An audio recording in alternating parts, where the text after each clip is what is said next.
You ever feel like you have deja vu, where you're talking about something you've already talked about, and everyone told you you were stupid because what you're talking about was wrong, but then what you talked about is happening again? Well, today we're going to talk about that. We are obviously talking about New World, to be known as the new crisis, in every sense of the word crisis. All right, look, the point of today's video is to put the PSA out there. You cannot buy graphics cards right now. They're nearly impossible. If you can, they're triple the price. So, this video is going to have two purposes. We're going to talk about the problem.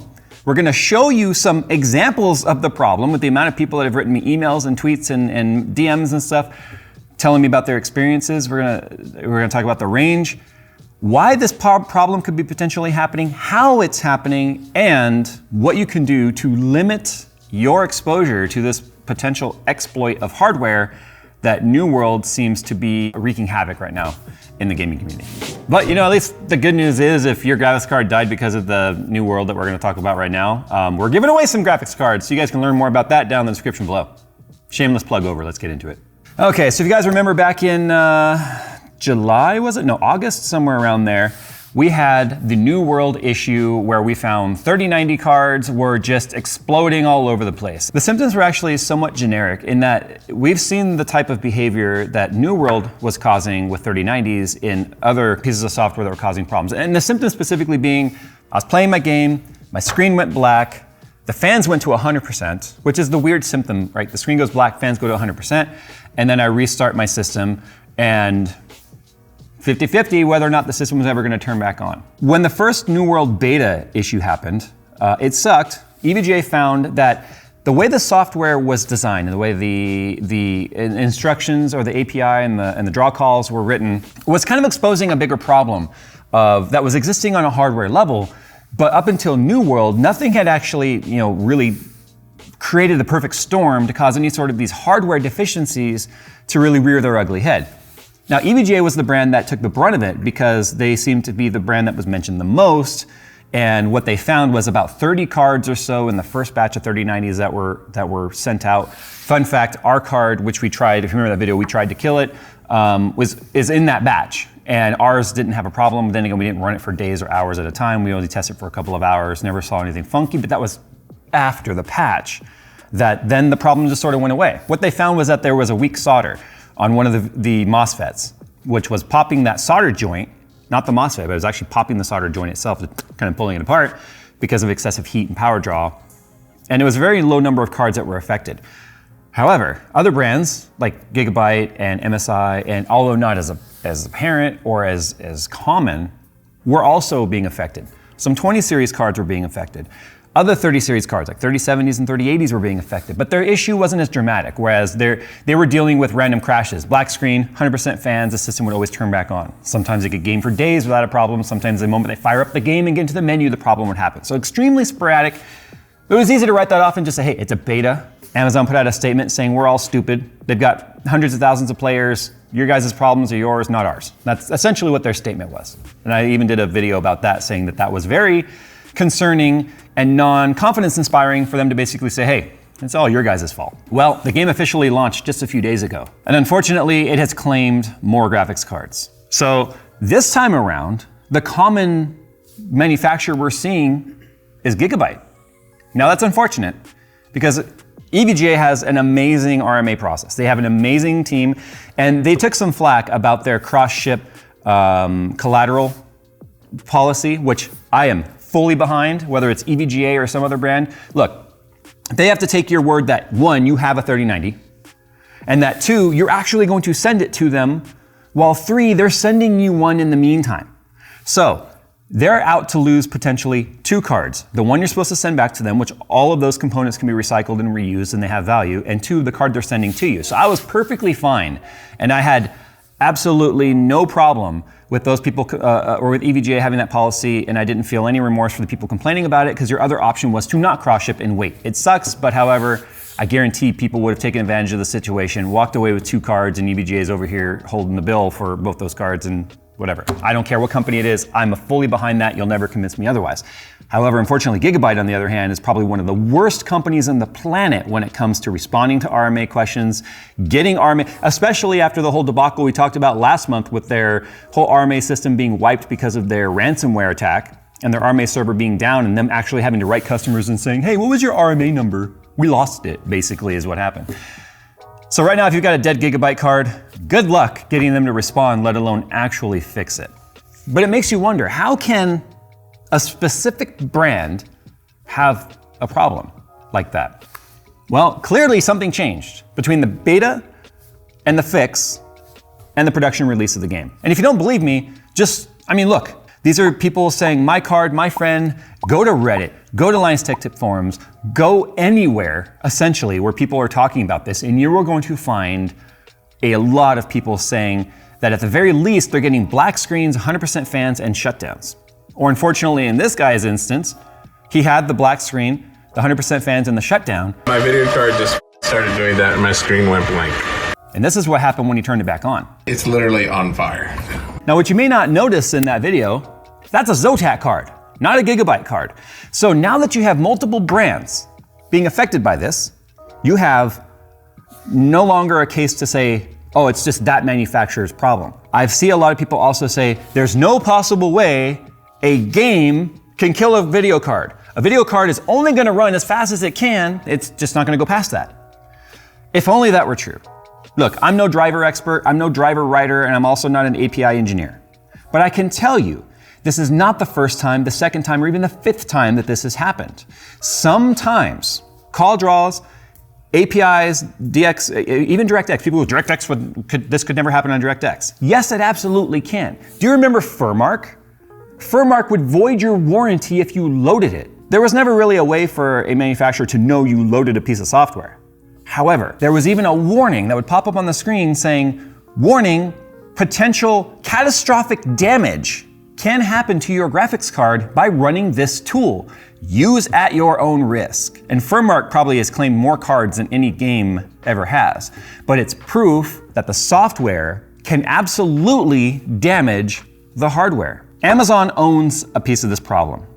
And if what's happening here is the way it's written is exposing hardware inefficiency or some sort of deficiency in the design of 30 series cards, it makes sense because these are the highest power draw cards we've ever seen in recent years. 250 watt was where cards sat for a long time. Now we have 320 watt 3080s and 350 watt 3090s. And what we believe is happening, the reason why 3090s are specifically dying, while some 3080 Ti's as well, because they're pretty much just a slightly cut down 3090, is because of the power draw and the VRMs probably being closer to their absolute limit when it comes to the power draw of a 3090 versus something that is a lower wattage card where the VRMs are basically overkill and more robust in terms of overhead, in terms of power limits and power, like, and when I say limits, I mean catastrophic failure limits versus the maximum power draw that the core and the die can actually pull in terms of the total board power. 3090s are much closer to that maximum limit than say something like a 3060 Ti or 3070. But if you just look and open your eyes and stop fanboying over Amazon and supporting being a fanboy for them when I guarantee they don't care about you, just look, you'll see that people with all different 30 series cards, 3060 Ti's, 3070s, 2080 Ti's, are experiencing the same black screen, 100% fan issue. We've seen that before. We saw it with 10 series cards when there were some VRM deficiencies. EVGA specifically had a problem where certain VRMs would go over temp and that was the response, and sometimes the card would never turn back on. At least it didn't lead to fires in most instances, but unfortunately some did. What can you do to protect yourself? You bought a $70 game. You want to play it. It's extremely popular right now. It's actually one of the most streamed games on Twitch in the last couple of days since it launched. First and foremost, if you're running a 3090, turn off any overclocks you potentially have. Second of all, do not move that power draw slider. If anything, I would probably reduce it down to like 90 from 100 if you're gonna play something like New World. That way you have at least got a point at which you have some available overhead to it once it hits that power limit. If it does spike itself higher, it'll spike up to like 100%, not 130% or something. We've seen some cards spike way beyond their power limit in certain use case scenarios, and that is what could potentially be causing the problem. I've seen people talk about, well, I've limited my FPS. FPS was something that people hyperbolized on when it came to the menu drawing 4,000 FPS. This is also not the first, fifth, or even 100th time we've seen this. Many games run unlimited FPS that are GPU hardware accelerated in the menu, drawing thousands of frames per second, and it's not been a problem. But it has something specifically to do with the way the game is handling the instructions, the draw calls, and DirectX. Again, I'm not an engineer, I can't explain that one, but I can tell you that software absolutely can kill a title. And I feel like I wouldn't be doing my due diligence or my duty to my viewers if I didn't warn you that this game, yes, I own it. I'm not gonna turn it on right now because of the fact that I just do not trust that this title won't in some way damage my components until there's a serious investigation from Amazon owning up to the fact that something to do with this game is causing hardware issues. Yes, there are multiple parties responsible here. The developers of the game and the hardware manufacturers. And they need to talk to each other. They need to discuss with each other and not just point fingers. It's like the game has become a dynamometer for like a dyno for testing horsepower in a car. But if you build an engine and you put it on the dyno and the engine blows up, is it the dyno's fault or is it the engine builder's fault? Well, I can tell you there are safe ways and non-safe ways to operate a dyno. The way the engine brake works, the way the free rev works, the amount of load that's put on it. You can absolutely put more load on a dyno than what's considered realistic, real world use, and expose a limitation or a strength issue in that build. That's exactly what we have happening here. But we have engine builders, the card builders, and the dynamometer company, New World and Amazon, pointing at each other, saying, it's like the Spider-Man meme, although they're not the same person, pointing at each other saying, your problem, no, your problem. If you all just got together and talked, maybe you could actually, brainstorm here what's happening and stop killing people's cards. I hate the fact that I have to talk about a video game damaging hardware.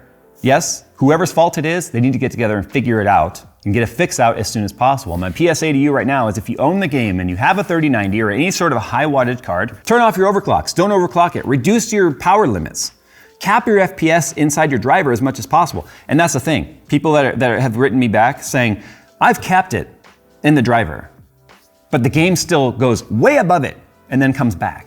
In fact, I've had developers actually write me saying they have utilities that they have opened up on their own to kind of see the way the game's call draws are being written and found that it's extremely inefficient in the way it's layering things on top of itself that are completely unnecessary.